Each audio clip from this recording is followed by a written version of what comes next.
compartir este espacio. Hoy vamos a desarrollar, en este caso ya el proceso de reconstrucción como parte de la gestión prospectiva y correctiva del riesgo.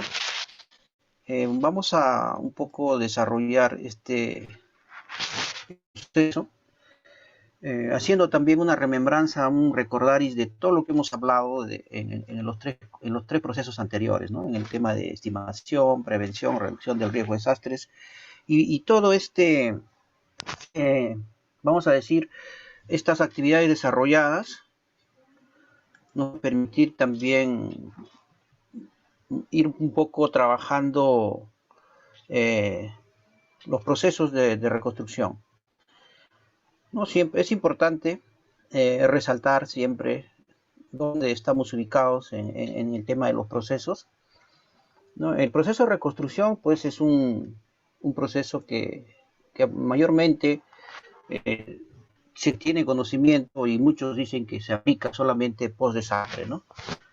Y acá vamos a demostrar que no es así. Entonces hay acciones que también tenemos que trabajarlas anticipadamente y para poder, igual que en otros procesos, poder reconstruir mejor, ¿no? Y poder llegar a una recuperación mucho más temprana y mucho más rápida, dado que el impacto del desastre pues es complejo y este desarrolla, por no decir, situaciones en el territorio bien complejas, ¿no es así?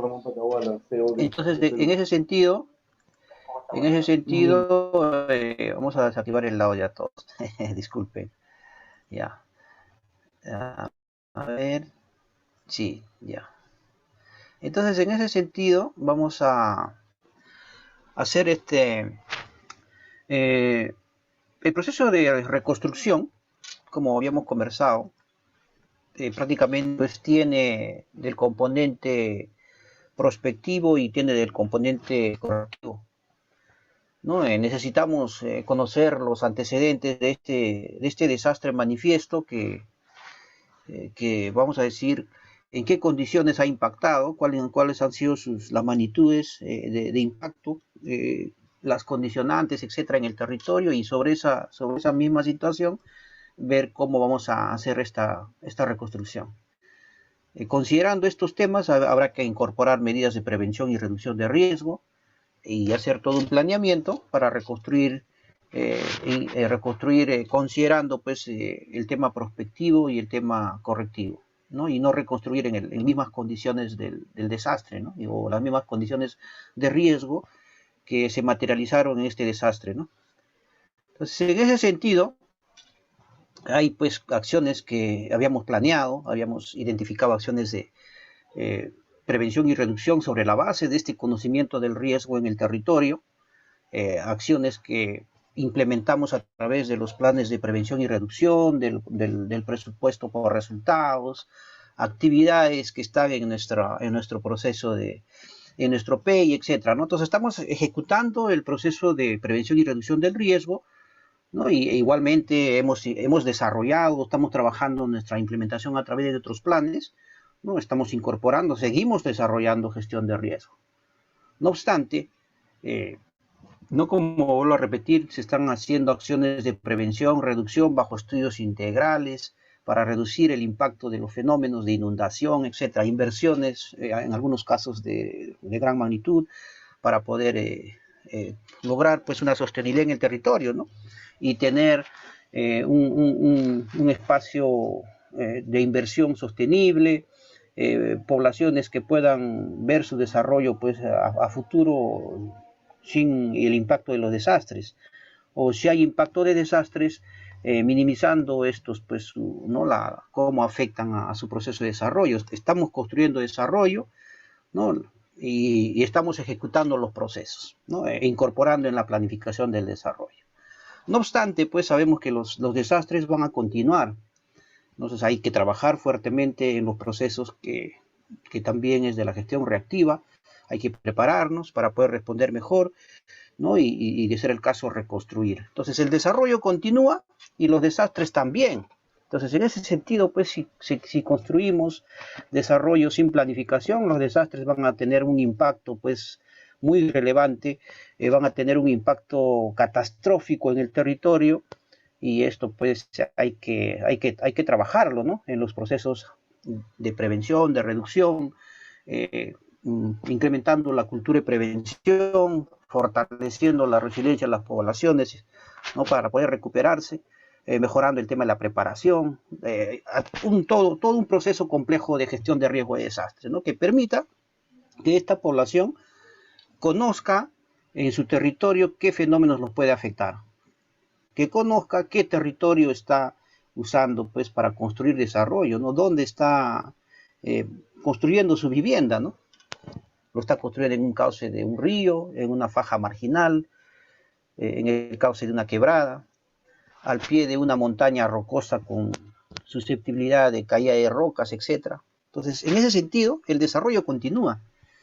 Entonces, los procesos de poder incorporar la gestión de riesgo también continúan, ¿no? Se están actualizando los planes de desarrollo urbano, se está trabajando en prevenir y que se reduzca este incremento de nuevos riesgos a través de la zonificación y uso de suelo. Entonces hay una situación compleja que hay que desarrollar de manera proactiva. Entonces es esto lo que tenemos que tener en cuenta, ¿no? Que los desastres van a manifestarse siempre, ¿no? La fenomenología del territorio es natural, constantemente. Si no las consideramos, si no tenemos esa mirada completa de cómo estos se van desarrollando en el territorio y cómo las mismas poblaciones en el proceso de construir desarrollo se exponen a los fenómenos, unos más que otros, muchos más expuestos, ¿no? En una situación no planificada se exponen mucho más y se construye vulnerabilidad y se consolida un riesgo. Y hay que trabajar pues el tema de reducción, hay que trabajar el tema de preparación o manifiesto el desastre, hay que empezar a poder ver cómo pues reconstruimos, ¿no? Entonces los desastres van a ocurrir siempre, ¿no? Van a ocurrir siempre. Tenemos sismo de Piura, en el que hemos tocado siempre, ¿no? O una simulación de lo que podría ocurrir, ¿no? En Lima, ¿no? En Lima devastada. Este es un suplemento que el comercio publicó el 30 de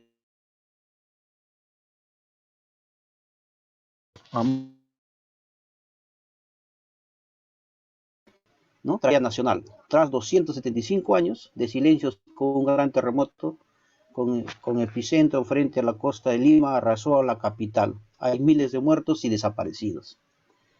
Entonces, ese es el escenario probable que se puede dar, ¿no? Y que no vi que se dan cuenta de 1000 fallecidos, pero la cifra podría subir más de 110.000, no dice, podría subir a más de 110.000 fallecidos, estamos hablando, ¿no? Además de 2 millones de heridos. Sobre el sismo se viene un tsunami. Por la calle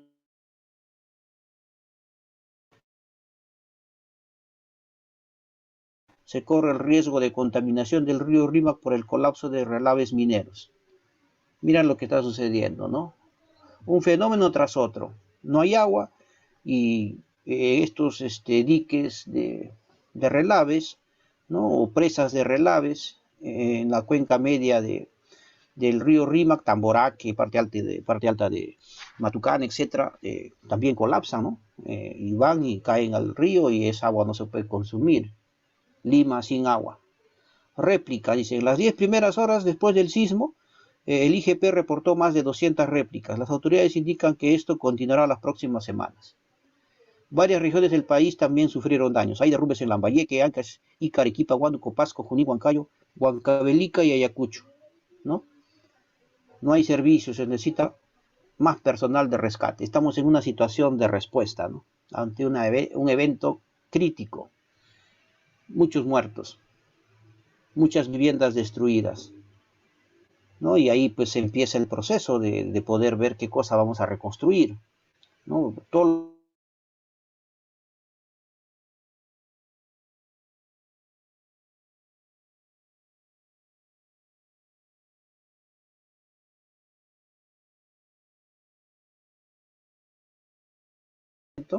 que pone en evidencia lo que nos tocará vivir cuando llegue el terremoto que irremediablemente ocurrirá en la costa central del Perú.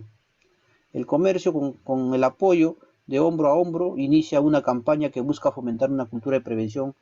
Es hora de estar listo, dice, ¿no? Entonces acá hablamos de prevención, de preparación, de poder ver qué es lo que va a suceder. Hay un escenario probable de impacto. Entonces lo que se quiere es un poco reducir los impactos de este fenómeno, ¿no? En el tema de víctimas, en el tema de pérdidas económicas, en el tema de pérdidas de infraestructura física, sobre el tema de la prevención y reducción previamente, ¿no? Ver que no sean tan altas las cifras de fallecidos, porque de todas maneras el desastre va a haber muertos, ¿no? Pero lo que se quiere es minimizar eso, ¿no? Y por último, si se puede evitar que no haya ni un fallecido, sería importante, ¿no? Sería un logro óptimo de una gestión de riesgo que bajo el fin protector logra un objetivo. Entonces, eso es lo que se busca, ¿no? Pero ya tenemos un escenario crítico, vemos que los desastres continúan y por ahí tenemos que ya pensar qué cosa vamos a reconstruir, ¿no? Sabemos que todo Lima puede caerse, hemos tenido escenarios como el caso del sismo del 2001, que nos ha dado escenarios ya tangibles, claros, en la zona de Arequipa, en la zona de Moquegua y en la zona de Tacna. Ya sabemos qué zonas van a ser impactadas, cómo puede ser el escenario probable de impacto de este fenómeno y qué vamos a hacer para reconstruir esos espacios, ¿no? ¿Cuál va a ser la mirada, la primera actividad de reconstrucción que vamos a hacer para poder encaminarnos a este proceso? Entonces hay que ir viendo ese escenario, ¿no? Ya lo hemos vivido, tenemos un proceso de reconstrucción del sur, en Ica, Pisco, Arequipa, etcétera, Moquegua, Tacna, que no ha logrado su cometido, ¿no? Entonces podemos hablar pues, del proyecto integral del Cono Sur, podemos hablar ¿no? del caso de la reconstrucción de Arequipa, y hay casos que han quedado pendientes, ¿no? Como el caso de Pisco. Y hoy estamos reconstruyendo el norte por el tema del fenómeno del Niño. Y tenemos que sumar a la reconstrucción del fenómeno del Niño el tema del sismo de 6.1. Y así, ¿no? Entonces tenemos que ir viendo cómo es que vamos a aplicar este proceso de reconstrucción, qué hay que hacer. O sea, no podemos actuar post desastre, ¿no? Uno de los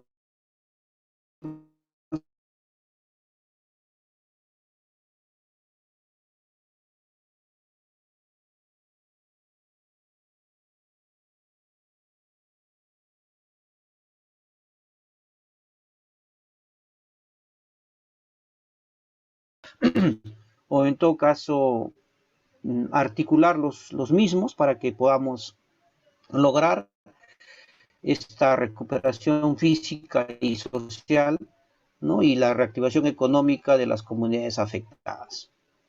Entonces, lo hemos vivido y seguimos viviendo el impacto de un fenómeno, en este caso biológico, como es el tema del COVID. Y estamos en un proceso de reactivación económica, de recuperación social, ¿no? De muchas familias que han perdido a muchos integrantes, ¿no? De ellos, ¿no?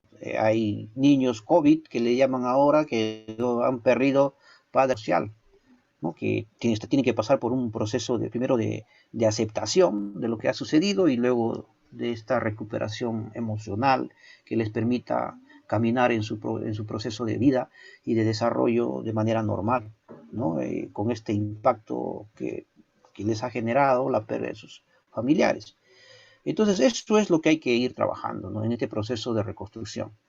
Estas acciones, ¿no? que tienen que realizarse para establecer condiciones sostenibles de desarrollo en las áreas afectadas, reduciendo, dice, el riesgo anterior al desastre. Entonces, tenemos que trabajar en eso. Hay que reducir el riesgo que se puede manifestar, ¿no? Entonces, ya tenemos escenarios, ya hemos vivido muchas experiencias desde muchos años, desde el año 70, que tenemos ya prácticamente conocimiento de las intervenciones en el tema de la respuesta, el tema de Yungay, etcétera, ¿no? Y otros sismos en diferentes partes del país. En el histórico de los fenómenos que tiene el país, podemos ver, ¿no? Pero todavía no hemos, vamos a decir, asimilado eso. No nos hace sensible todavía esas pérdidas de diferentes vidas esos impactos del desastre en diferentes regiones. Y pues que se repite todavía la historia, ¿no? de ineficaces, no coordinada y genera con complejidades en el proceso de reconstrucción. Este proceso de reconstrucción comprende acciones que van a buscar pues, restablecer estas condiciones sostenibles de desarrollo en estas áreas afectadas.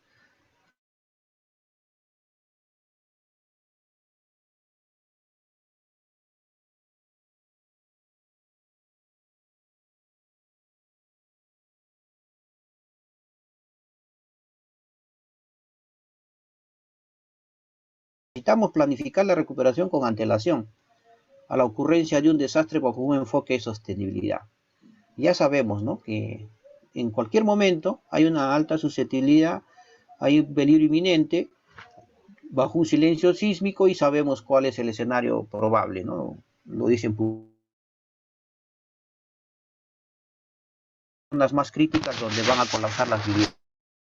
De los cerros van a caer rocas.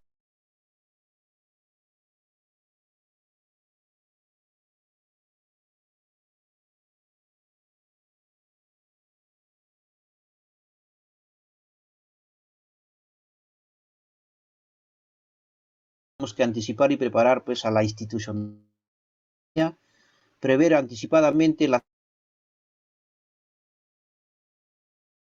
para poder realizar estos acuerdos.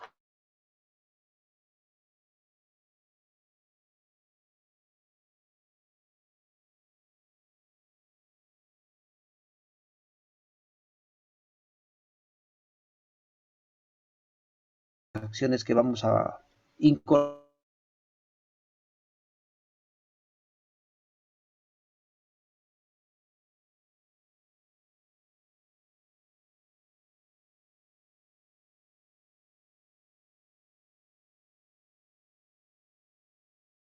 Es el Estado en su nivel 5 o en el nivel 4 que asume el proceso.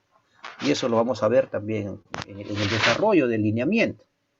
De manera que, manifestado el desastre, hay que planificar la recuperación con mejores procesos, ¿no?, sin reconstruir el riesgo anterior al desastre o construir nuevos riesgos, ¿no? Entonces, hay que ver que no se reconstruye en zonas de riesgo, dentro de fajas marginales o en zonas susceptibles a liquefacción de suelos, ¿no? O si se construye en zonas de suelo que no son adecuados, hay que ver pues un diseño estructural acorde a ello, ¿no?, bajo la recomendación que nos den los especialistas estructurales, etcétera, ¿no? Entonces, bajo esas concepciones, bajo ese conocimiento de susceptibilidad de ese territorio, bajo esas recomendaciones que dan los especialistas, los entes técnicos científicos, y orientar pues esta recuperación física a fin de que sea un poco más resiliente a un fenómeno que podría darse, ¿no? Porque, como vuelvo a repetir, este fenómeno son recurrentes,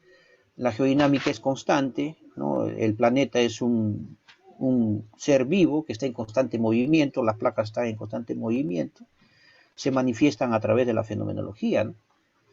Y eso es lo que hay que ver, ¿no? Entonces, esta reconstrucción in situ, ¿no?, la reactivación económica, la recuperación física y social.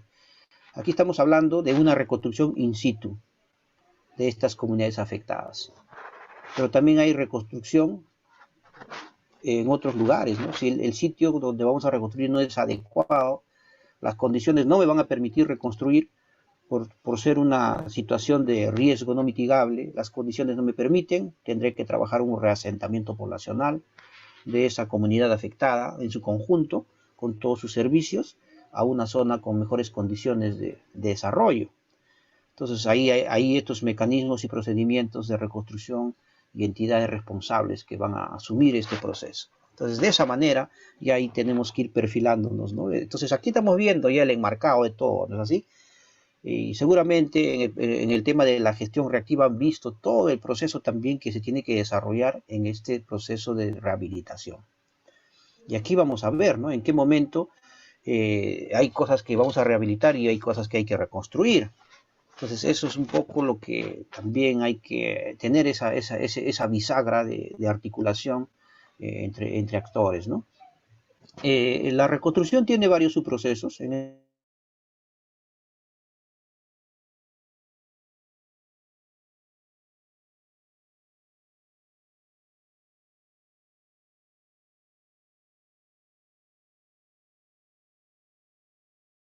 función de los alcances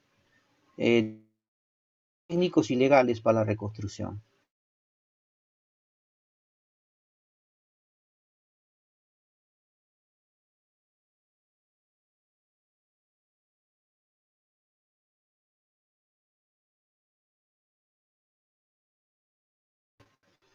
Hemos identificado la infraestructura, ¿no? Y hay de si es tomar en el marco pues de un planeamiento, ¿no? Hay información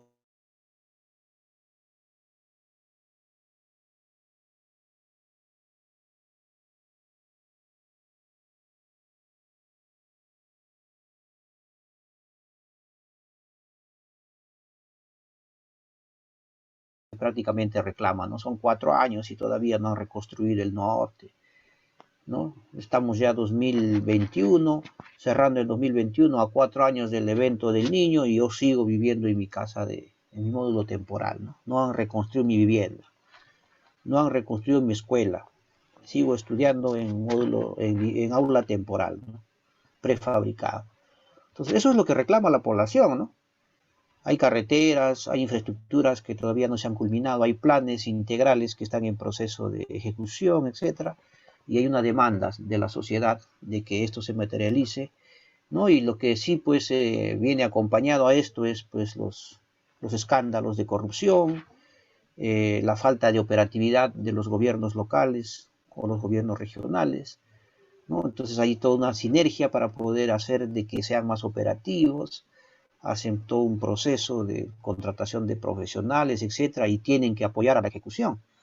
Eso es lo que está pasando, ¿no? Entonces eso lo vamos a también ver. Entonces esa planificación participativa, este inventario de infraestructura, cuál priorizamos, esta información pública y ese seguimiento y evaluación para saber dónde le damos inputs, ¿no? Para poder mejorar los procesos de la reconstrucción.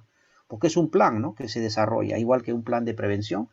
Mientras vamos ejecutando, vamos viendo dónde están pues algunas cosas que podrían haber sido planificadas mejor y hay que hacer ajustes, ¿no? Y bajo los indicadores de implementación se irán haciendo los ajustes.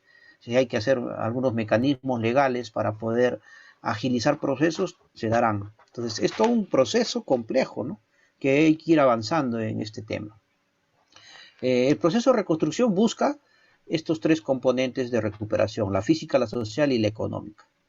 Entonces hay elementos estructurales, ¿no? Que tienen que trabajarse en el tema de la gestión anticipada, la gestión post-desastre, el rol del Estado, la participación del sector privado, la ayuda internacional, cuándo viene, cuándo la articulamos, los elementos no estructurales, el alcance de la reconstrucción, marcos normativos, ¿no? Si este va a ser en ámbito nacional, regional o local, etcétera, ¿no? Entonces, de esa manera vamos viendo que hay que implementar estos procesos, ¿no?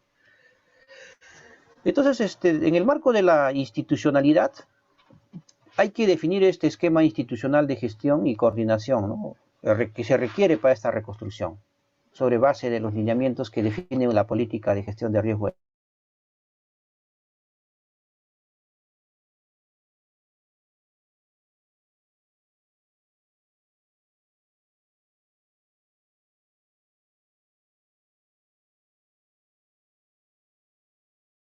En este caso, la reconstrucción. Entonces aquí se maneja todo un proceso de gestión pública, pero sumamente proactivo, ¿no es así? Todos los procedimientos que se requieren, administrativos, etcétera, tienen que ser.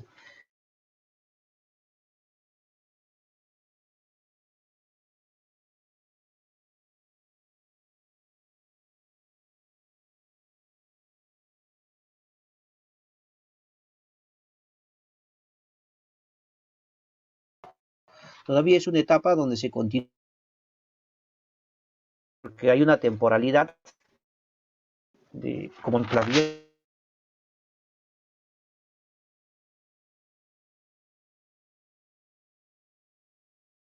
Entonces, de esa manera. Entonces, eso es lo que se quiere, ¿no?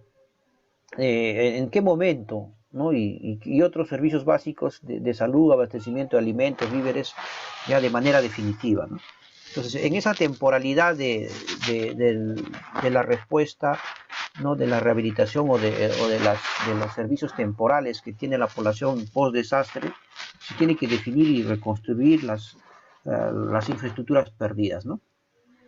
Las viviendas, y ahí viene también el proceso de recuperación social, ¿no? El acompañamiento de esta población afectada que lo ha perdido todo, se ha quedado sin nada. Algunos se quedan con lo que tienen puesto, no han podido salvar casi nada, todo lo han perdido y van a recomenzar de nuevo, ¿no? Han perdido su fuente de trabajo, han perdido muchas cosas. Entonces hay todo un proceso complejo, ¿no? En una situación de riesgo, ¿no? En algunos casos también acompañado de duelo por la pérdida de seres queridos, familiares, ¿no? Y así, ¿no? Entonces no solamente son las pérdidas materiales, ¿no? Hay pérdidas también familiares, ¿no? Por la muerte de personas, por el fenómeno, y eso también pues es un tema que prácticamente va en contra de la resiliencia de las poblaciones, ¿no? Las deteriora, las pone pues en situaciones de vulnerabilidad muy amplias, ¿no? Muy complejas. Entonces esa definición institucional, eh, podemos recordar algunos organismos, ¿no? que se han desarrollado, ¿no? Antes del SINAGER, el año 2001, para la reconstrucción del sur, se creó Ordesur, ¿no? En ese entonces, el gobierno transitorio del nuestro expresidente transitorio Valentín Paniagua, nuestro extinto presidente, estaba pues en proceso ya de transferencia del gobierno, ¿no? Al nuevo presidente, que era el señor Toledo, ¿no? Alejandro Toledo, que había ganado las elecciones, después de una situación compleja que también pasaba el país, ¿no? De un autogolpe, etcétera, que venía, y había toda una situación. Y se recuperaba la democracia, etcétera, ¿no? Una marcha de los cuatro suyos, todo un tema, y se vino un desastre, ¿no? Entonces ustedes hacen ese análisis. Toledo paralizó su viaje, suspendió su viaje, viajó al sur, vio a ver qué está pasando en el sur, y sobre eso dijo, vamos a trabajar una organización que reconstruye el sur. Y ahí viene el tema de Ordesur, ¿no? Que tenía su ámbito de influencia. Al inicio era Tacna, Moquegua y Arequipa, y se sumó también luego Puno, ¿no? Luego Puno también se sumó, y tuvieron que ir viendo qué cosas otras regiones habían tenido ciertos impactos. Ayacucho también estuvo en el tema, ¿no? Eran 5 regiones más o menos que tenían esas condiciones de afectación, y empezaron a hacer el proceso de reconstrucción. En el caso de Forsur, para el sismo, ¿no? Del sismo del 15 de agosto de Pisco de 2007, Forsur también pues viendo el impacto, que inicialmente en este entonces ya también en el gobierno del señor Alan García, ahí hubo una situación compleja también, ¿no? Falta de comunicación, golpe de 6 de la tarde, 7, 8 de la noche, sale a dar un mensaje a la nación indicando que el impacto del sismo no había causado ninguna víctima, ¿no?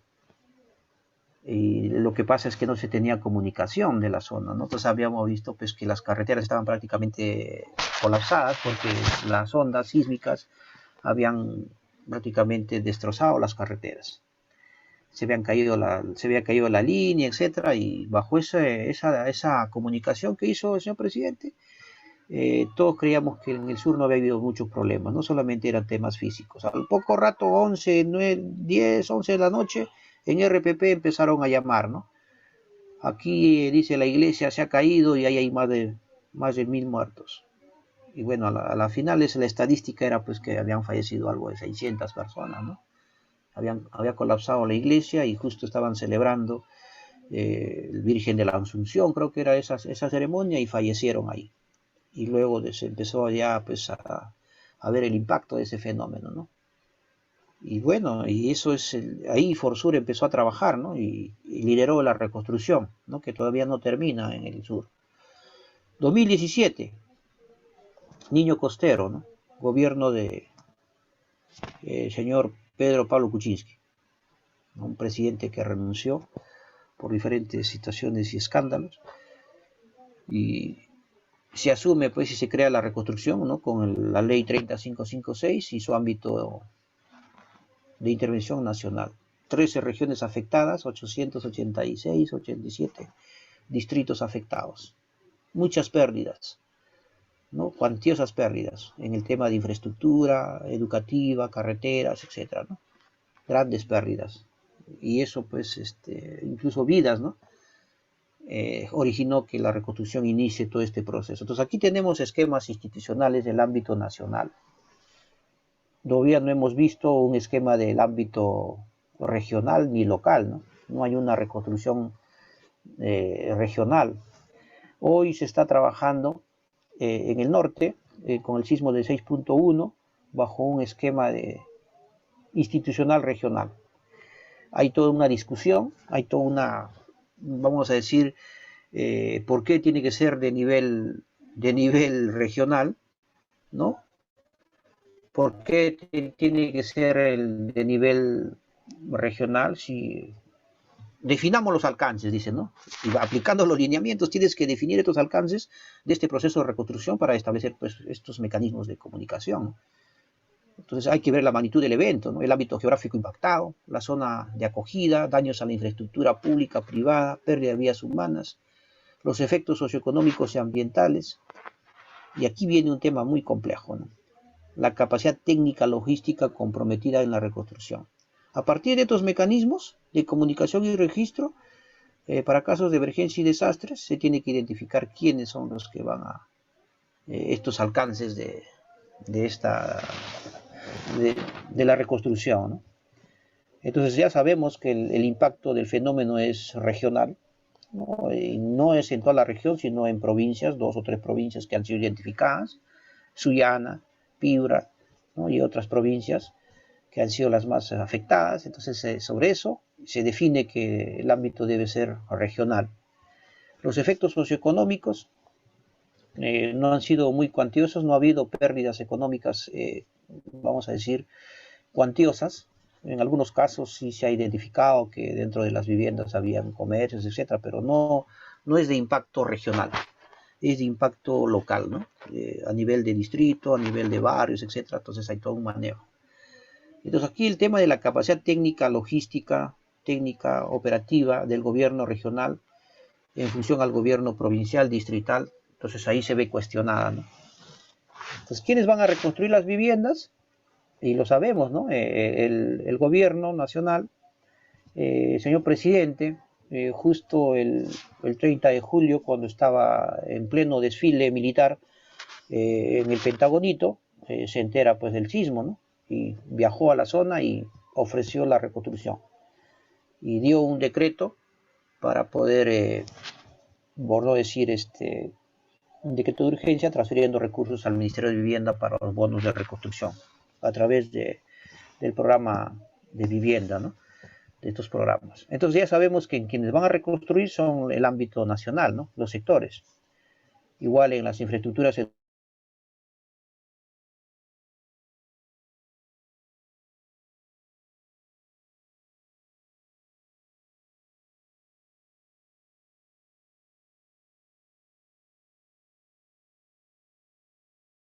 comenzar de manera presencial en el 2022 en marzo. Y para eso se requiere que todas las aulas estén operativas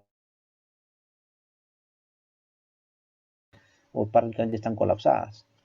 En el tema de salud igual, ¿no? En el contexto del COVID, esos puestos, esas postas de salud, esas infraestructuras de salud tienen que ser recuperadas.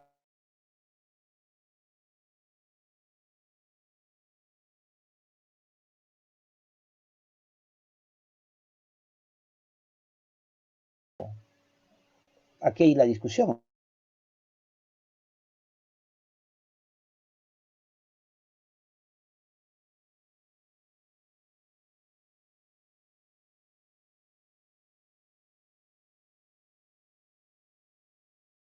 En este caso al gobierno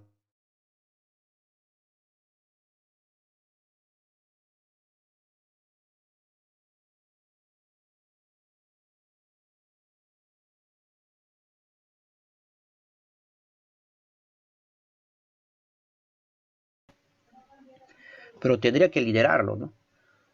Conjuntamente con las provincias y distritos, ¿no? Para ver de que verdaderamente se reconstruya, ¿no? Porque es ese ámbito de ellos, es el ámbito jurisdiccional de la región, de la provincia y del distrito. Y son ellos a través de sus órganos operativos los que van a ver de cerca qué se está haciendo ahí. Entonces hay una razón por lo que ellos deberían estar involucrados. Y el Estado, a través de la asignación presupuestaria, etcétera, también tiene que desarrollar los mecanismos de descentralización financiera, ¿no? Para que puedan ejecutar estos proyectos. Entonces, es toda una discusión. Y ahí vamos viendo ya la aplicación de la definición de los alcances, ¿no? Esta comunidad afectada, ¿no? El impacto ya sabemos que es regional, la destrucción física se dio en estas regiones. Entonces, ¿cómo hay que reconstruir estas medidas estructurales, físicas? ¿No? No hay daños en los servicios, aparentemente hay un puente en el tema de comunicaciones que también está en observación y evaluación, etcétera, ¿no? Hay algunas infraestructuras de riego que también el Minagri está pues evaluando, ¿no? Y dentro del programa de reconstrucción de viviendas, de las obras públicas esenciales, etcétera, casi no hay. Entonces se sabe que va a ser una reconstrucción física, ¿no? Entonces aquí tenemos que analizar esto, ¿no? Esta definición de alcances, para que esta comunidad sea resiliente con una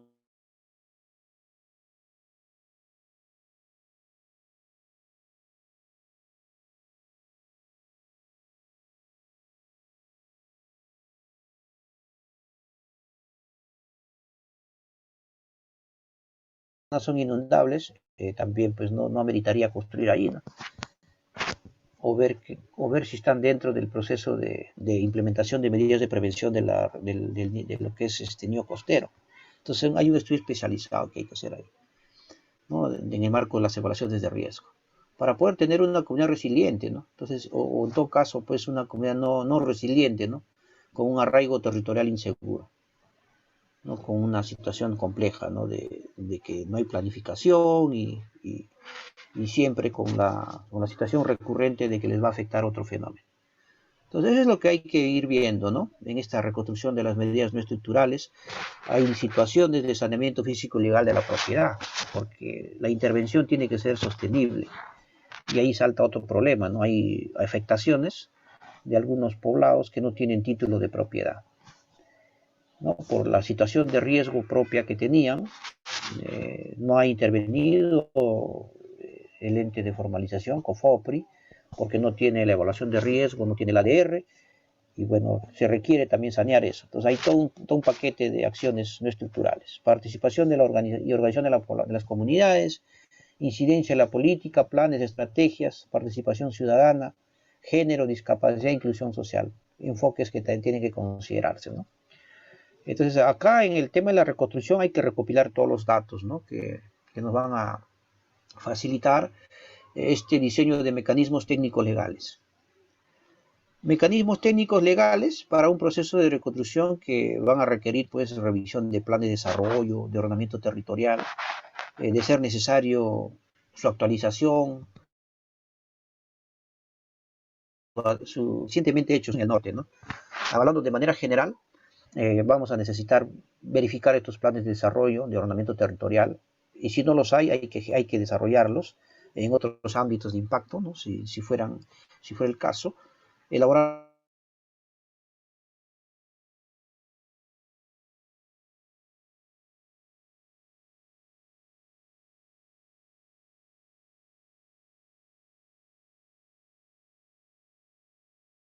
pues ex ante, ¿no? No necesariamente post desastre, ¿no?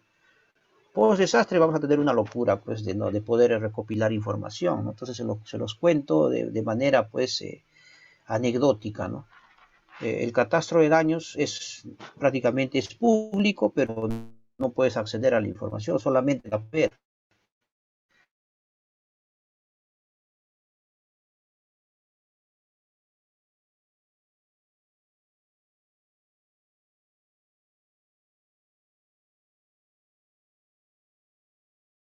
Mecanismos de interoperabilidad de datos. No puede ser que solicites la información ¿no? Y nos pasa también dentro del mismo caso que de dotar información que manejamos en las diferentes plataformas, ¿no? En todas las instituciones pasa, ¿no? La formalidad a veces limita la oportunidad de ejecución de acciones y dilata el tiempo de acción de los equipos, vamos a decir, destinados a hacer un análisis territorial para poder definir acción. Y eso es importante, ¿no? Entonces estos mecanismos tienen que estar debidamente publicitados, ¿no? Entre los mecanismos que se dieron para la reconstrucción, ya conocemos, se creó una autoridad, la ley 3556.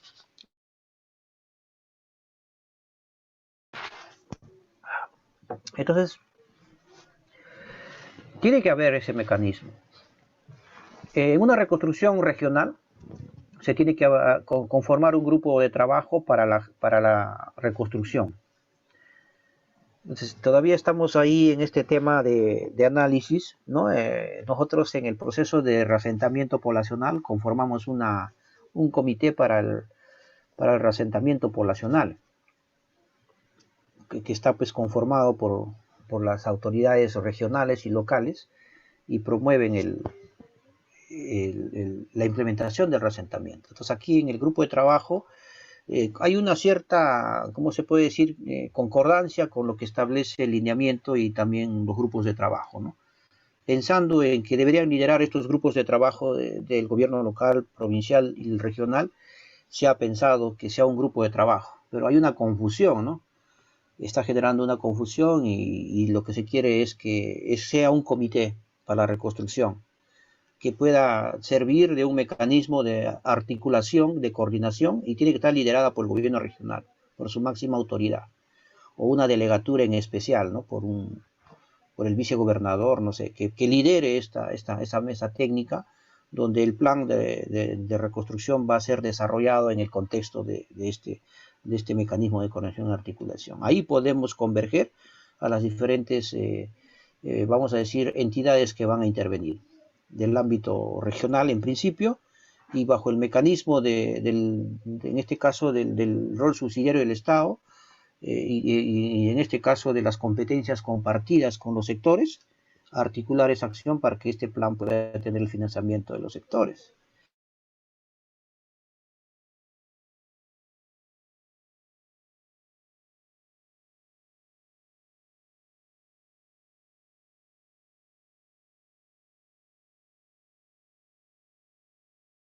Con cambios. Pero esta reconstrucción también, en el marco de esta ley también se crea una autoridad y esta autoridad tiene pues su propia organización, ¿no? Su propio mecanismo de organización y funciones. Decretos de urgencia que establecen medidas extraordinarias para impulsar la ejecución del plan integral de la reconstrucción con cambios. El decreto de urgencia 004 del año 2017, ¿no?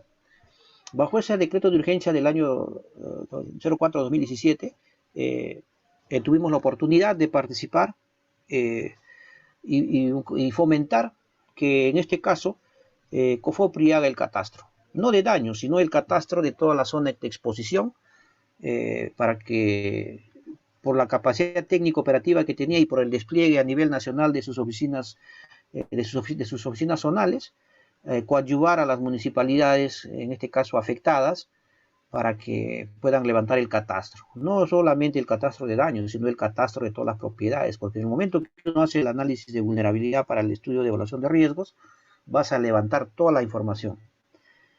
Y como dentro del contexto del catastro multifinalitario del Sistema Nacional Integrado de Catastro, COFOPRI tiene la Secretaría Técnica y también tiene los mecanismos de levantamiento de información catastral, ¿no? Es un órgano asesor por convenio, vamos a decir, levanta catastros, ¿no? Lo ha hecho desde el año 2008 más o menos, con el PSDPI, con el proyecto de consolidación de la propiedad informal, componente de catastro. Se levantaron catastros a nivel nacional, se densificó la regiodésica, etc. Entonces esos mecanismos se querían implementar para la reconstrucción. COFOPRI, catastro. Entes técnicos científicos, IGP, INGEMET, caracterización de los peligros, ¿no? Por el tema de geodinámica, etcétera, ¿no? Que ayuden a ANA, puntos críticos, etcétera, y CENEPRED con Ministerio de Vivienda tenían competencias para poder elaborar las evaluaciones de riesgo y declarar las zonas de muy alto riesgo no mitigable. Y se le daba también 90 días a los gobiernos regionales para que declaren el alto riesgo no mitigable en estos ámbitos donde tenía que intervenir la reconstrucción. Y pues no se operativizó en tanto, ¿no? El Ministerio de Vivienda, a través de resoluciones ministeriales, declaró en emergencia algo de 60 zonas, ¿no? En el ámbito nacional de niño costero. Entonces, de esa CENEPRED, de manera articulada con el Ministerio de Vivienda y los programas de vivienda rural, vivienda urbana, elaboró un poco más de 300 evaluaciones de riesgo en diferentes partes del marco del decreto de urgencia 04-2017. Y los estudios que realizó el INGEMET, el IGP, el ANA, también están en ese contexto. Ustedes pueden, por ejemplo, ver, entren a la plataforma, lo vamos a mostrar en algún momento, en la plataforma de INGEMET, y pueden ver todos los estudios que se han generado para esa fecha, ¿no? Y eso está ayudando pues también a caracterizar el peligro y que se puedan hacer los estudios para las intervenciones. Entonces, esos son los mecanismos técnicos legales que hay.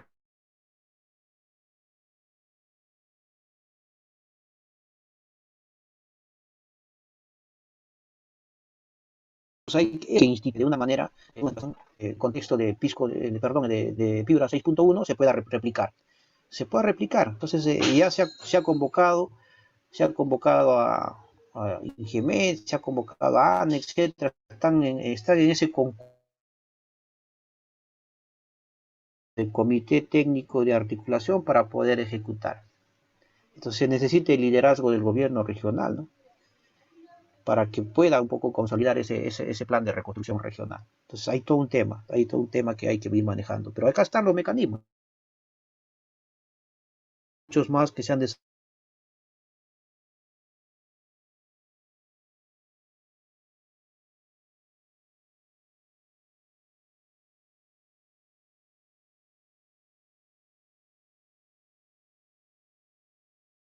Multianual, se denominan IRIS, ¿no? Intervenciones de reconstrucción, IRI.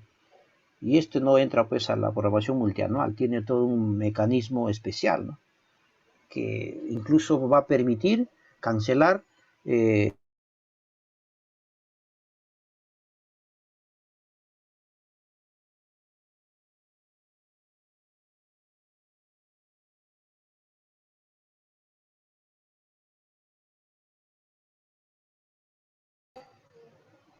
en el tema de la evaluación del impacto. Sabemos la complejidad, ¿no? Por ejemplo, en el caso de Niño Costero se ha demorado de evaluación del impacto socioeconómico en el escenario de desastre. ¿Cuánto se perdió en el Niño Costero? Entonces, los primeros años no se sabía, ¿no? No sabíamos cuánto era el impacto, más que lo que decía el EDAN, los estudios del EDAN, el EDAN complementario, etcétera, y algunas ONGs de ayuda humanitaria con datos, y eso se consolidó y se tenía pues información, ¿no? De evaluación del impacto. Viendo pues estas presiones dinámicas que se estaban desarrollando en la zona, ¿no? Entonces sabemos que en el norte fue mucho más complejo, ¿no? Había gente que vivía pues en albergues temporales y así estuvo buen tiempo, ¿no? Y todo un tema, ¿no? Una complejidad, ¿no? Las carreteras que habían colapsado un poco afectaron los flujos económicos, todo un tema. Y esas pérdidas tenían que darse. Y esto pues se puede desarrollar desde un contexto ex ante, ¿no? O sea, no vamos a esperar que suceda el evento para saber dónde está la información, qué cosa pudo haber afectado. Entonces lo importante es tener esta información mapeada.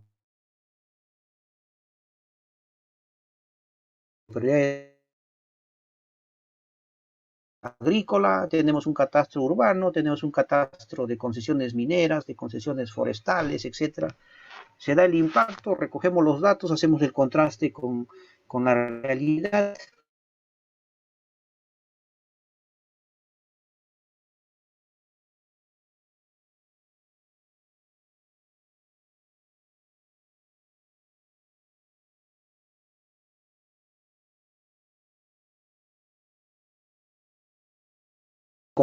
concordadas con la base de datos y poder tener estas dimensiones, ¿no? Económica, social, ambiental, ¿no? Infraestructura, propiedades, suelos, aire, etcétera, ¿no? En el tema ambiental, ¿no? Áreas naturales protegidas, etcétera, ¿no? La zonificación ecológica económica de acuerdo a la zonificación o a los registros de ecosistemas frágiles, etcétera. Se puede hacer todo un manejo de información y poder tener este probable impacto, ¿no? Daños probables, pérdidas probables, costos adicionales probables, ¿no? Estamos hablando, pues, ¿cuáles serían los daños por las pérdidas, ¿no? Esos daños probables, afectaciones, pérdidas totales probables, costos adicionales probables.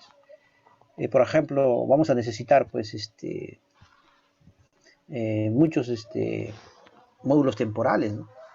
Ayuda humanitaria. Vamos a necesitar albergues temporales. ¿Cuánto va a costar eso? Los costos de rehabilitación probable, los costos de reconstrucción probable, ¿no? ¿Cuánto necesitamos para reconstruir una ciudad que puede ser afectada? Ahorita estamos hablando de casi 5.000 viviendas derruidas. Si hacemos un costo-beneficio rápido de un monto de módulo básico temporal, estamos hablando de 90.000, 80.000, 90.000 creo que cuesta un módulo básico que da el VHF, y ya pues multipliquemos, ¿no? 90.000 por 3.000, ya estamos hablando de casi 27 millones, ¿no? Que se requiere para reconstruir esas viviendas, y esas son las que se han colapsado. Hay viviendas que van a necesitar un poco el tema de reforzamiento, van a necesitar el tema de, en todo caso se demolerán, ahí viene la evaluación de rehabilitación, ¿no? Entonces vas a demoler, vas a ponerle su módulo y también tienes que evaluar para que pasen al tema de reconstrucción. Entonces todo ese tema, ese análisis ya se podría tener mucho más fácil, ¿no? Entonces no se tienen los datos en una situación de riesgo. Siempre hablamos en el tema preventivo que la generación del conocimiento del riesgo, proceso de estimación, hay que desarrollar cartografía de riesgos, quiénes son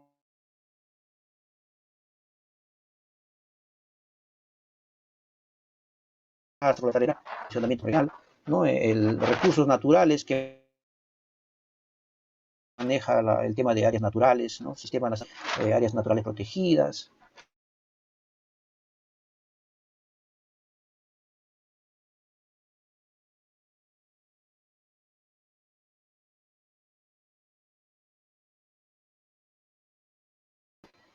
Catastro de daños ahora, ¿no? Vamos al gobierno local, catastro de propiedades, catastro de servicios, ¿no? Podemos hacer catastro de todo. Y acá está el dato, ¿no? Entonces, infraestructura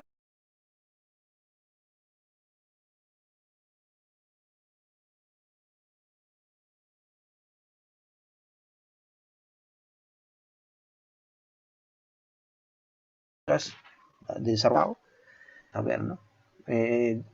Ministerio de Transportes maneja cartografía de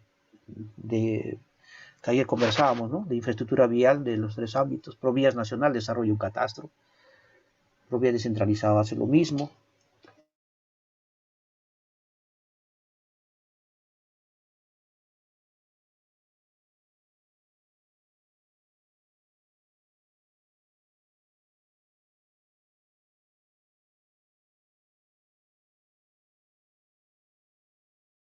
Sector primario, sector secundario, sector terciario. Aquí vemos, ¿no? En agricultura, en pesca, en tema pecuario, acuicultura, silvicultura, hidrocarburos, minería.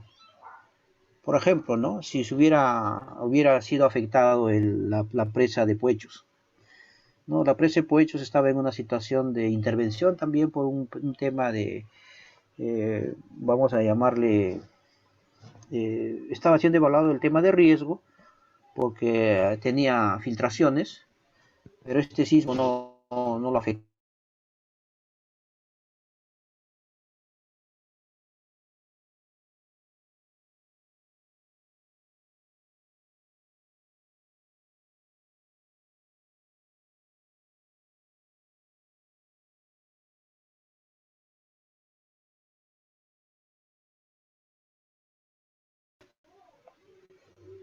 Comercio, servicios, energía, saneamiento. Entonces, miren todo lo que tenemos que tener para poder evaluar el impacto.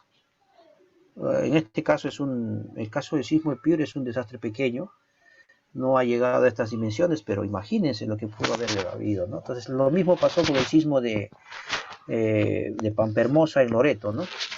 A pesar que fue 8 puntos y tantos, eh, no hubo tantos daños en estos temas, ¿no? Pero imagínense, ¿no? Si tuviéramos tenido población consolidada, Loreto sabemos que es una región pues altamente despoblada, ¿no? Por las condiciones de centralismo de la costa, ¿no? Todas las ciudades de desarrollo están casi en el Pacífico, ¿no? Lima, en el norte está Chiclayo, etcétera, ¿no? Y hacia el sur está Ica, Arequipa, etcétera, van generando todo un eje económico, ¿no? Loreto más tiene, amarra pues a Iquitos con diferentes ciudades, Ucayali, etcétera, ¿no?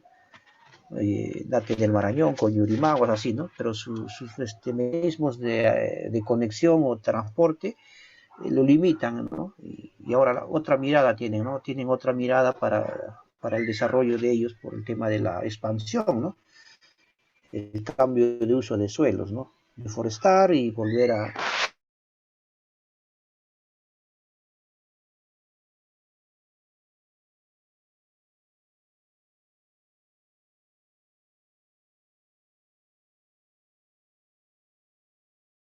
de reubicación de población, análisis económico de las comunidades afectadas, ¿no? Entonces, utilizando las plataformas, tenemos que mapear dónde vamos a trabajar, dónde están estas zonas, ¿no? Hay catastro de daños y sobre eso vemos dónde están las viviendas, sobre estos impactos de desastre, vamos a ver cómo vamos a reconstruir y haremos pues situaciones de análisis de riesgo para poder determinar si es mitigable o no. Y ahí también tendremos que ver dónde va a ser las zonas probables. Tendremos que cruzar información con datos de SBN para ver terrenos disponibles y poder plantear una solución ahí. O en todo caso, expropiaciones, compras, etcétera, ¿no? Entonces, todo un tema que vamos a necesitar trabajar. Y aquí la priorización de intervenciones, ¿no? Esta priorización de intervenciones para la reconstrucción de manera integral incluye la recuperación social, ¿no? Y la reactivación económica de forma participativa con los beneficiarios, dice, ¿no? Entonces, es importante la planificación participativa. Esta priorización de intervenciones sobre la base ya del plan, de los objetivos, de lo que queremos lograr, ¿no? Sobre la base del diagnóstico de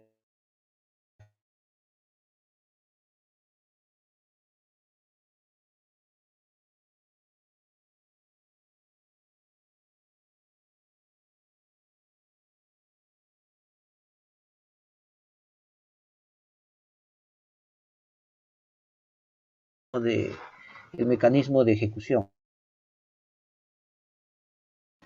Hay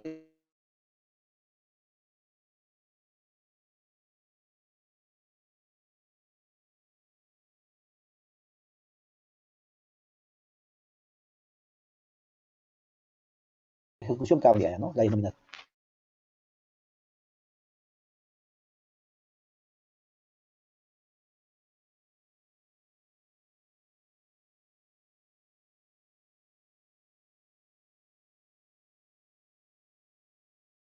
transferencia de recursos, no sé, programas,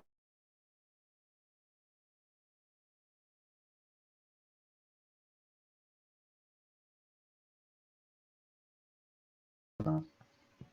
Lo tiene vivienda, lo tiene educación, lo tiene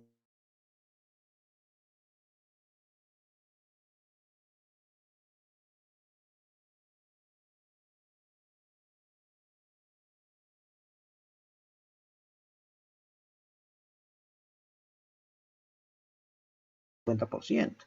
O sea, hay 50% de inversión que no se ha ejecutado, ya estamos en diciembre, ¿no? Y están en ejecución al 50%. Entonces, eso es lo que un poco también el MEF, cuando quiere determinar quién va a ejecutar el proyecto, porque saben que el MEF define, ¿no? Por el tema de la estrategia financiera, opinará pues en contra, ¿no? Del gobierno, porque no ha sabido gastar. Y ahí está el problema, ¿no? ¿Y cómo podrías demostrar tu capacidad operativa si tu gasto es al 50% o al 60%, etcétera? Y hay una gran cantidad de dinero que vas a devolver. No lo devuelves prácticamente. Vuelve al fisco. O sea, no te lo guardan. Y ese es uno de los problemas. Importante.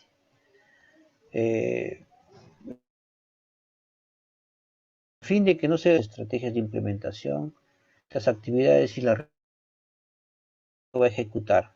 Supuestos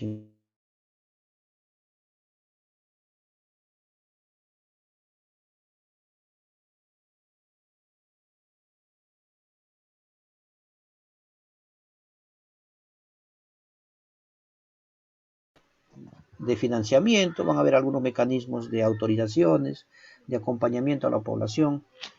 Entonces, lo que se quiere es empoderar también a sus autoridades, ¿no?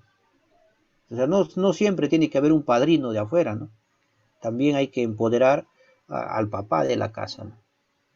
Entonces, ese es el problema, ¿no? Entonces, eso también es un tema que va a permitir esta planificación participativa, ¿no? Y eso es siempre va a ser una disyuntiva en estas mesas de gestión, ¿no? Donde prácticamente los actores van a definir y van a tomar decisiones en el marco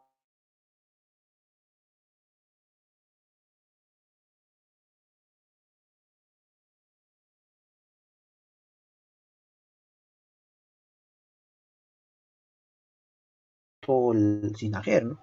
En su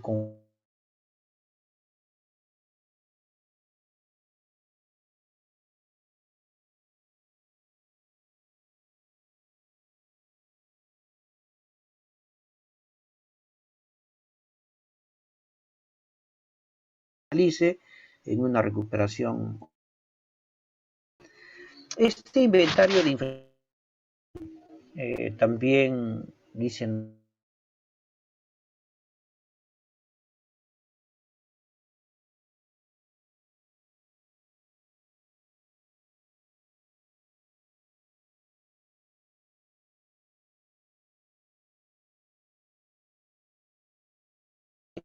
una ficha con código del colegio, del estudio,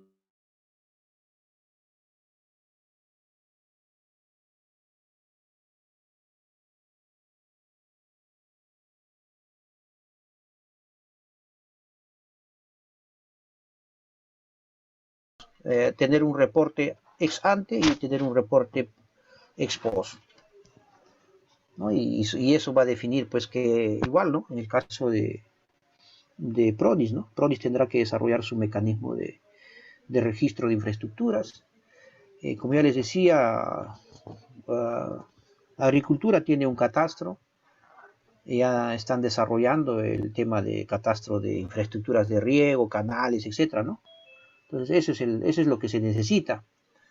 Y eso va a ver dónde está el impacto, entonces automáticamente, pues, dónde ha sido mapeo de las réplicas más cruce de información de EDANS, irán los técnicos a hacer la evaluación y alimentarán al sistema y se podrá dar un reporte en buenos tiempos y esto va a ayudar a priorizar el tema, ¿no? Entonces, esa es la operatividad que tenemos que darle, ¿no? Pero lamentablemente no lo tenemos todavía demasiado articulado, ¿no? Entonces, eso es lo que nos demora, ¿no? Estamos todavía sistematizando en el Excel, ¿no? Ese Excel pasa a otro usuario, el usuario mezcla información y a veces se equivoca de code y no se mezcla la información de una manera inadecuada, ¿no? Genera algunos problemas, ¿no? Entonces, es un problema y eso limita la priorización de la programación de proyectos. Entonces necesitamos tener un inventario claro, preciso de lo que vamos a reconstruir,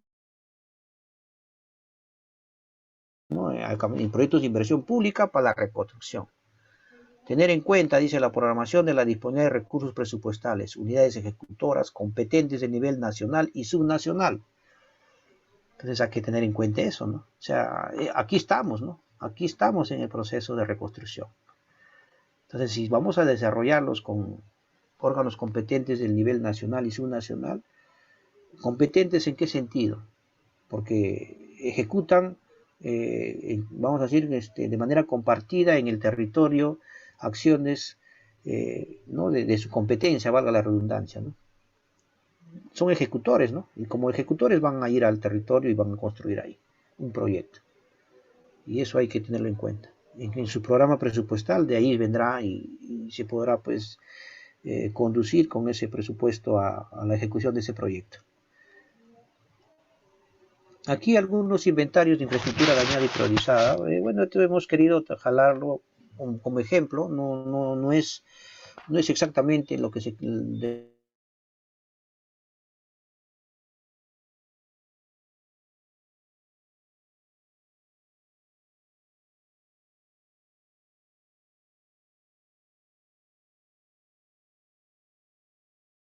viviendas, ¿no? Destruidas, afectadas.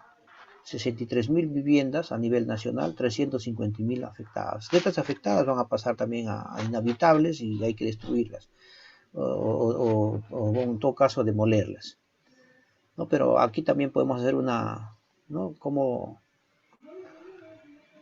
nacional, 285.000 personas afectadas, ¿no? 1.000.000 de afectados, 138 fallecidos, 459 heridos, desaparecidos 18, niños, niñas y adolescentes 370.000, brote del dengue 75.000, o sea, después del niño costero viene el dengue, ¿no? Y miren lo que se ve, ¿no?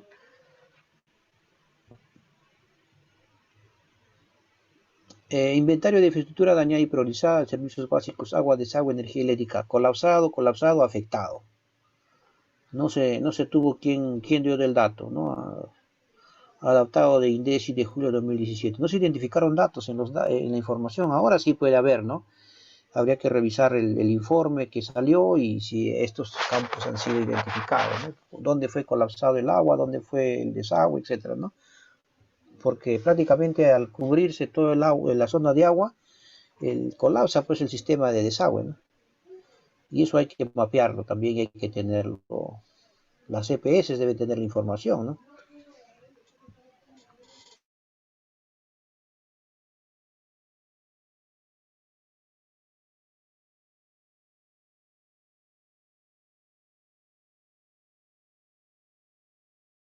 Afectadas 830 colegios, ¿no? Por el niño costero.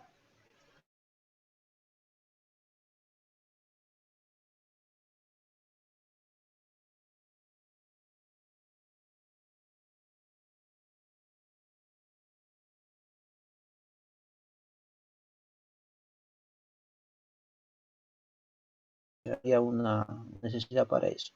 Caminos rurales, destruidos, afectados, miren. 12.832 kilómetros destruidos, 221.219 afectados. Carreteras destruidas, 4.778 kilómetros. Puentes, 449 puentes destruidos a nivel nacional. 500 puentes, imagínense. Puentes que se han caído y no se han desplomado, ¿no? En Lima, por ejemplo, un puente. Áreas de cultivo, ¿no? Entonces podemos ver, ¿no? Aquí le hemos puesto todo en general, por favor, no es que haya confusión, sino para que ustedes más o menos tengan una idea, ¿no? Aquí solamente hablando de infraestructura, ¿no? Área de cultivo, afectado, perdido, comercial, artesanal, entonces no hay datos, no se identificaron datos. Imagínense, entonces ahí faltó información, ¿no?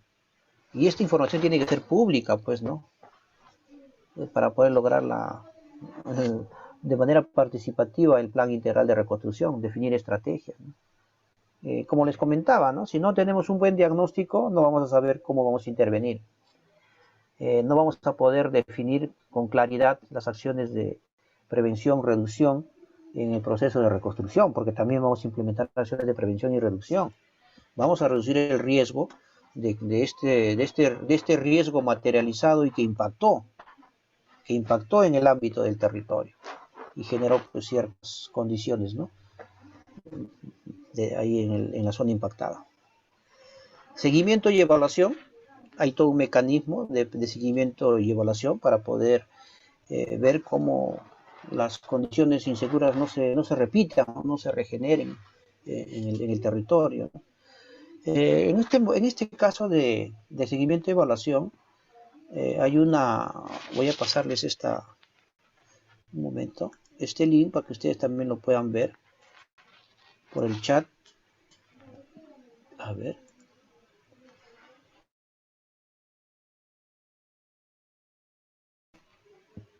Y con este link vamos a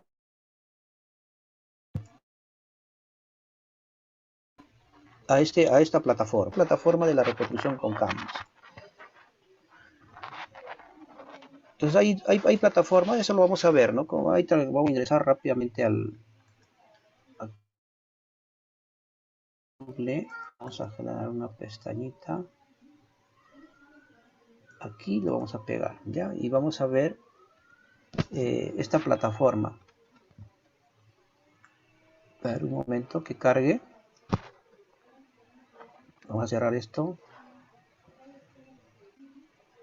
Ojalá que cargue, ahí está cargando.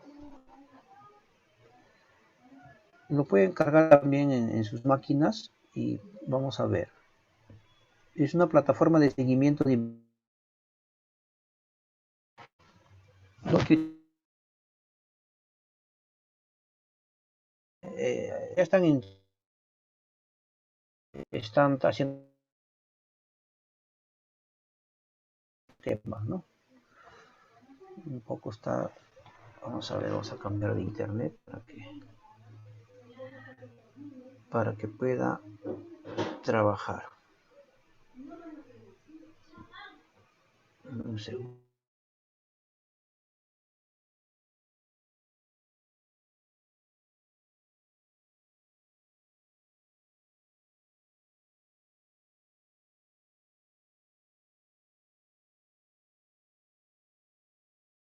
Bueno, vamos a continuar con... Ahí está. Yo pensé que no iba a cargar. Miren, ve, aquí está. Esta es la plataforma, ¿no? Entonces, en esta plataforma, ustedes pueden revisar todas las inversiones que han hecho y quiénes son los ejecutores, ¿no? Por ejemplo, aquí en Ancash, en Carhuaz, el sector agricultura, a través del PCI, está desarrollando un proyecto, ¿no? Sin producto, dice. Aquí en Ingeniero, no Piura, en soy visualiza, Chulucanas. disculpe. A ver, vamos a ver un ratito. Un momentito. Ahora sí se ve, ¿no? ¿Pueden ver la aplicación? Por favor, confírmeme. Hola. Ahí sí. Gracias. Ya miren, entonces acá como les comentaba, acá en Chulucanas, en la región Piura, proyecto especial de irrigación hidroenergético del Alto Piura. Un momento, ya. Y acá están desarrollando un código SEA, sin producto, dice fortalecimiento de capacidades. Se están capacitando en el sector, en este caso de irrigación, ¿no? Y aquí ustedes pueden ver pues qué sectores quieren verificar y, ¿no? Por ejemplo, el sector defensa, vamos a ver qué está haciendo.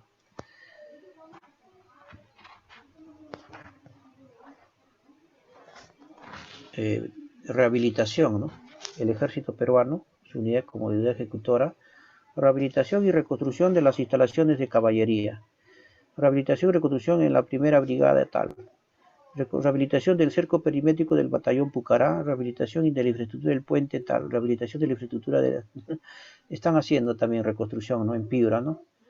En Piura, Tumbes, La Libertad, el ejército también fue afectado, ¿no? Y está reconstruyendo. Educación. Y así puedes ver, ¿no? Entonces, hay varios casetines para poder verificar más datos. En Lima, educación, programación de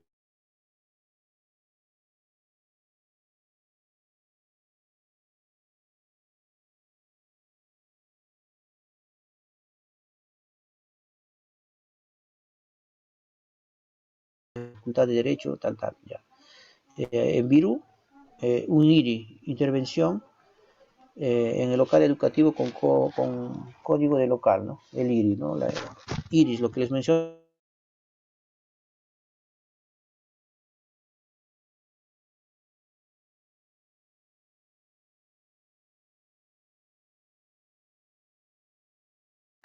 Vamos a ver.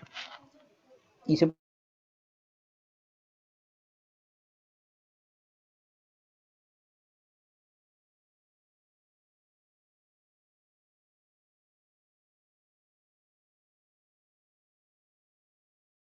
desarrollando los proyectos y cuáles se han ejecutado. Entonces, de esa manera esta aplicación nos va a servir. Pero vamos a compartir la presentación. Entonces, miren, de esa manera, ¿no? De esa manera ustedes pueden hacer ese monitoreo. Hasta aquí hemos querido hablar del proceso de reconstrucción. Si tienen alguna pregunta, duda, por favor. Les quiero pedir 5 minutitos, por favor, hasta las 8:35, un pequeño break. Ya, y mientras ustedes preparan sus preguntas, denme 5 minutos, por favor. Voy a salir un segundo de pantalla. Listo, profe.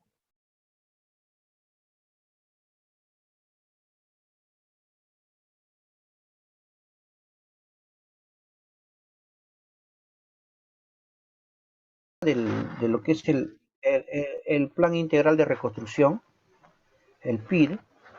Queremos hacer la reconstrucción, en este caso la reactivación económica, ¿no? De todas las actividades económicas que pudieron haber sido afectadas, ¿no? Entonces aquí estamos viendo en el gráfico las diferentes actividades, ¿no? Industriales, económicas.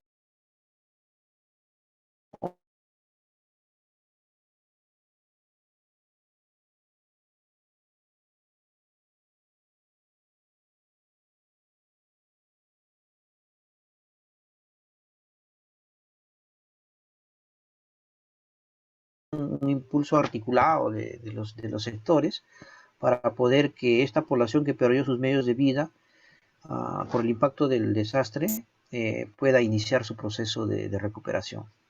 Estamos hablando pues de una recuperación agropecuaria, industrial, comercial, artesanal, turística, etcétera, ¿no?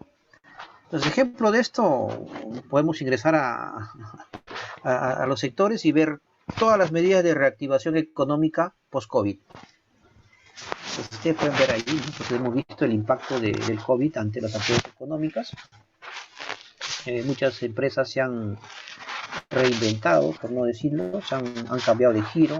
Lo que era por ejemplo, un restaurante hoy es una bodega, todo un tema, ¿no? Entonces hay muchos ejemplos y cada uno seguro tiene un ejemplo para poder mencionarlo, ¿no? Dado que lo estamos viviendo ahorita, ¿no?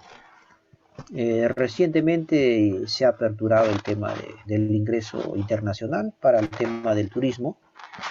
Ya van a ingresar turistas extranjeros y ya pues están viajando a Cusco nuevamente, ¿no? a los destinos turísticos internacionales, ¿no? Viene la etapa de verano, ¿no? En la zona costa centro de Lima casi no hay mucho tema en playas, pero en el norte sí, ¿no? Uno puede irse a diferentes playas y ve pues que la gente no tiene problemas, ¿no? Con los aforos. En Lima tenemos un problema muy complejo con los aforos de las playas. La Punta, Magdalena, etcétera, están preocupados porque no saben cómo van a abrir los aforos en las playas. En temporada de verano, las playas, pues, más que un mar de agua, es un mar de gente, ¿no? No hay espacio ni para poder caminar. Entonces, eso también es un tema que se tiene que manejar. Pero bueno, ahí vemos ahí los lineamientos para poder hacer estos temas de la recuperación denomina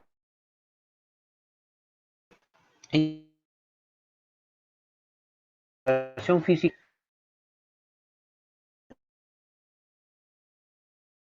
comunicaciones,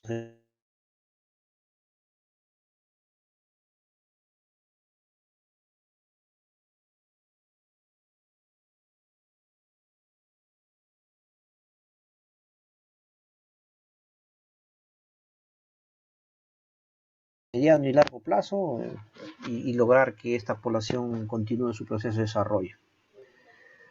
En el tema de la recuperación social, este fortalecimiento a la población de estas localidades afectadas, como lo habíamos mencionado anteriormente, hay una necesidad fuerte, ¿no?, de insertar a la comunidad a su restablecimiento emocional, familiar, de esperanza, tolerancia y justicia social.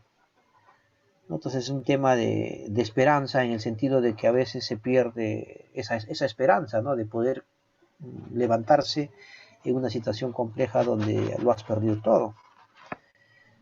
Hay mucha gente que se deprime, hay gente que hasta muere de tristeza, ¿no? Hay una situación muy compleja.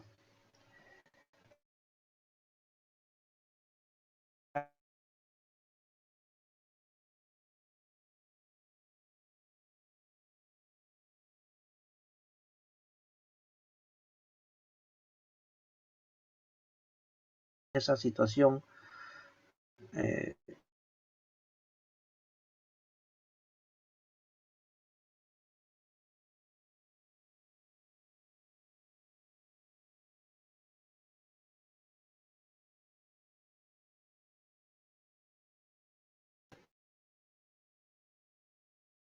prácticamente les exige que hagan esta recuperación, y porque hay hijos, hay niños, hay menores de edad que a veces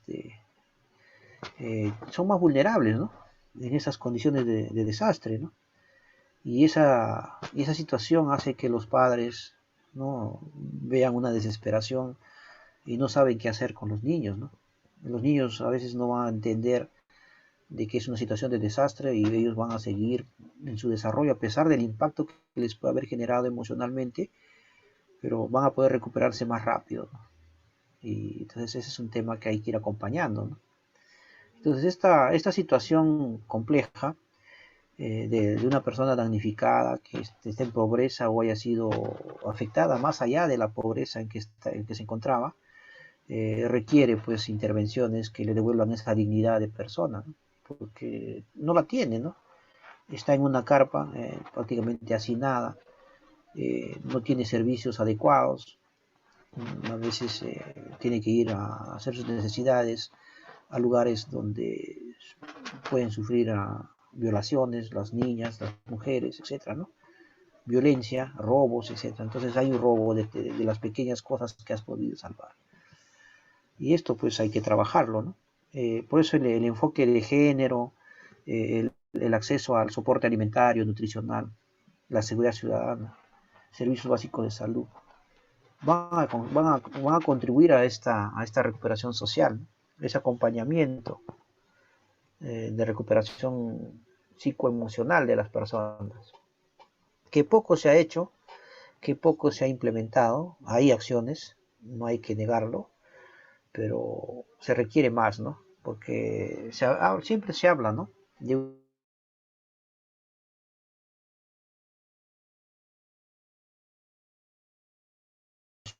etcétera. Eh,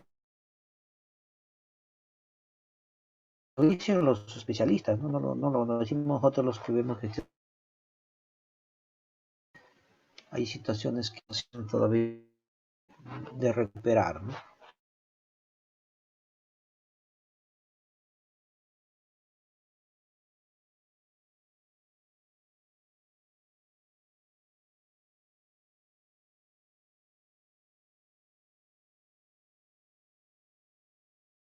Nivel 5, ¿no?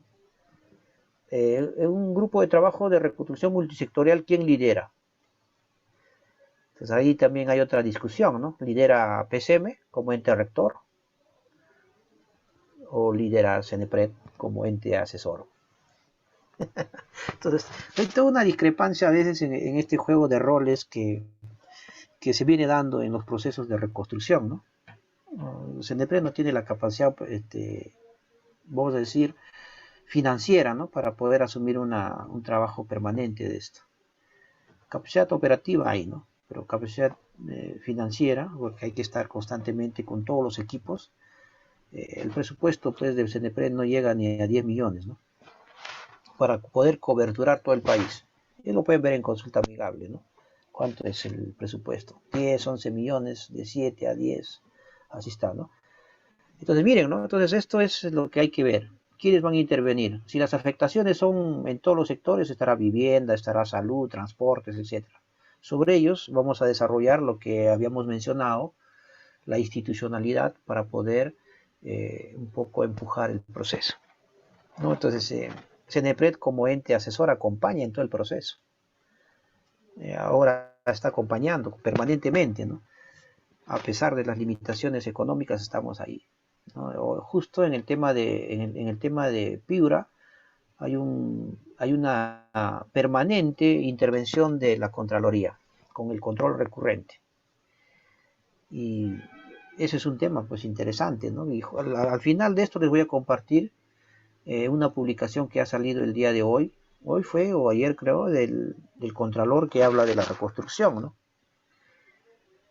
Y bueno, ese es un tema importante, ¿no? Y hay demanda de información de los diferentes sectores. Se ha pedido información a los diferentes sectores en el marco de las competencias para ver cómo hay que mejorar este proceso. Y eso es importante, ¿no? Y acá hablamos de esta clasificación del plan, si va a ser de ámbito de nivel nacional, de nivel regional, local, provincial, distrital. Entonces, también se dice de que las diferentes entidades, miembros del SINAJER, elaboran su respectivo plan integral de reconstrucción, ¿no? De acuerdo a la división político-administrativa, en función a las necesidades establecidas y a los recursos disponibles. Entonces, aquí podríamos elaborar cada uno su propio plan, ¿no? Pero vemos que las capacidades de los gobiernos locales y provinciales a veces no están bien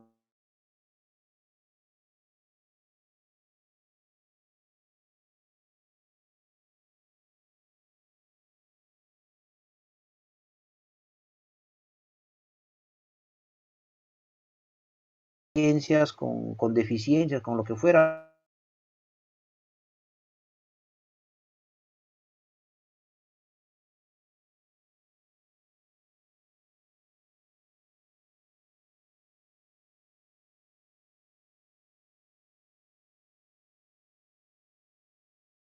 Este proceso. Y aquí pues hay que dar todo, ¿no? Para que esa articulación que se requiere, ¿no? A pesar de las competencias de ejecución, ¿no? Que se pueda articular y poder fortalecer al nivel regional. Entonces, eso también es una de las observancias, o no sé cómo le denomina el Contralor, que quieren fortalecer a las regiones, ¿no? Una recomendación que hace. Y bueno, eso es válido, ¿no? Y en eso se va. Este esquema institucional para poder desarrollar va a estar en función a este alcance de la reconstrucción, ¿no? Por ejemplo, en el ámbito nacional, el Consejo Nacional de Gestión de Riesgos, vamos a decir, el presidente de la República y los ministros, liderados o en este caso asesorados por presidencia y Consejo de Ministros, van a definir el mecanismo, ¿no? Así sale, ¿no? Por eso es que se define la reconstrucción. En el nivel regional es el gobernador regional, ¿no? O el gobierno regional ¿no? Con su respectivo grupo de trabajo para poder conformar este otro grupo de la reconstrucción, donde van a participar municipales, provinciales y distritales. Igualmente, ¿no? En la provincia será el municipio provincial con su grupo de trabajo, conformará su equipo de reconstrucción y articulará pues las acciones en el ámbito regional y, de ser necesario, en el nivel nacional para el tema de las inversiones. Entonces hay todo un proceso, ¿no? Esta perspectiva de gestión del riesgo de desastres, ¿no? Y el plan pues tendrá su propio proceso